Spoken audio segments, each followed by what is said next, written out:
Martin Daubney on GB News. Now, several people have been arrested, just several, after a night of violence in Leeds. Police cars were overturned and public transport was set on fire, with residents being warned to stay home in the suburb of Hare Hills, where we head to now.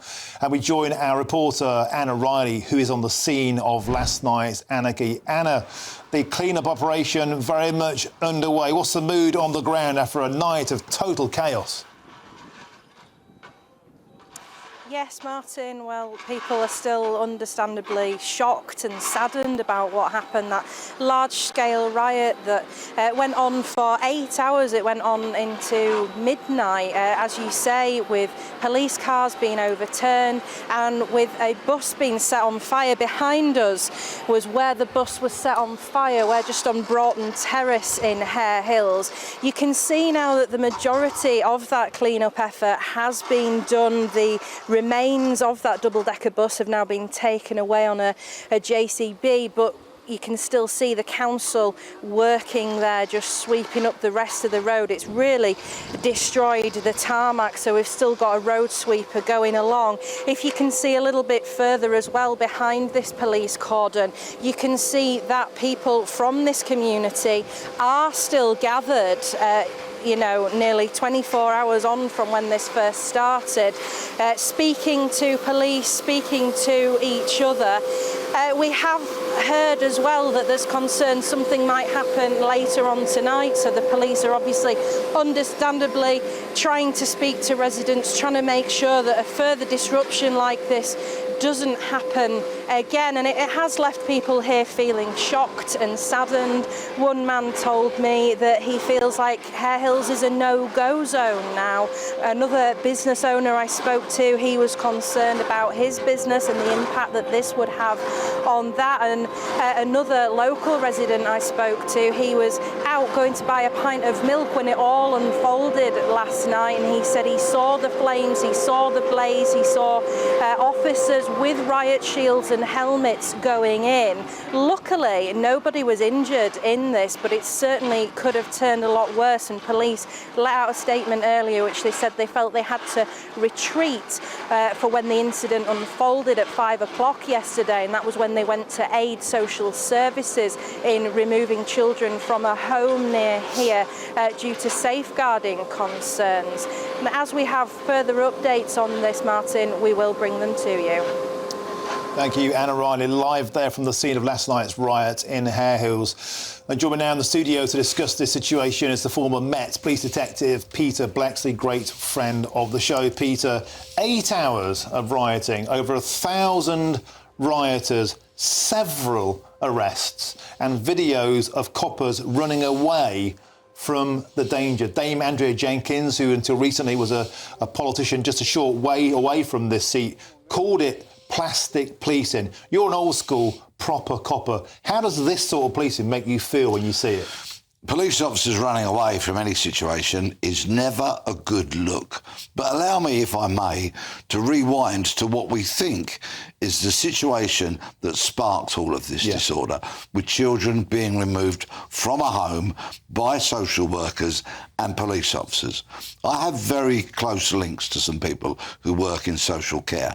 And believe you me, social workers do not remove children from a home because they want to. It is only ever the last resort because there are serious safeguarding issues. We are yet to find out what they exactly might be, but this wasn't done lightly, nor was the calling in of the police to support them in that. Moving on to the police, running away is never a good thing because, of course, the police so often say we run towards danger, we don't run away from it. From what I saw from various clips, the officers clearly were not equipped with any public order kit, NATO helmets, the crash helmets as others might commonly call them, shields and the like. There seemed to be none of those to hand. Why not?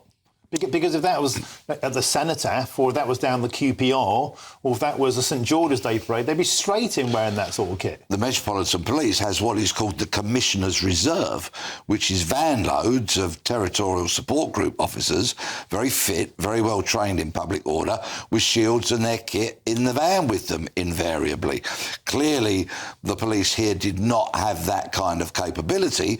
I strongly suspect there will be many, many police officers now, as we approach 24 hours after these events, parked up, out of sight, in vans, with all the public order kit ready to go in case it should blow up again. And I'm old enough to remember the 1981 riots at Brixton. I was there. Friday night was skirmishes and the kind of precursor to the real dreadful stuff that happened the following day. I hope there's not a replication of this, but I bet the police are very, very worried and very much ready.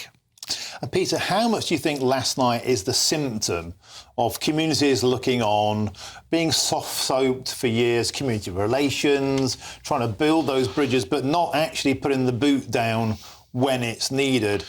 You've seen young children there caving in police cars.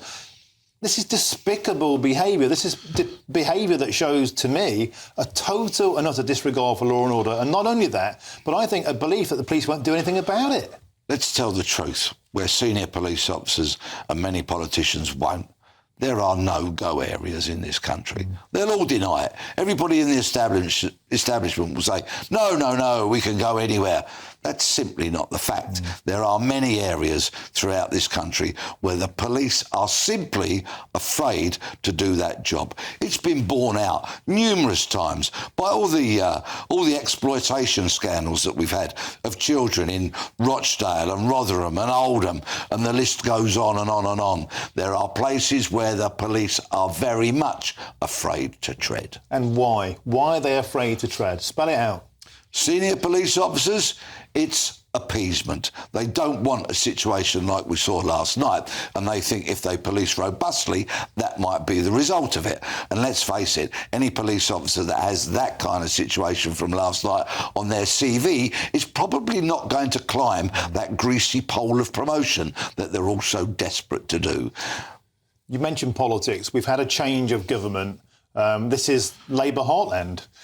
They're in a bit of a pickle, aren't they? Because the public are looking on at this, Peter Bleksley, and saying, we have to put the boot down, we have to do something about this.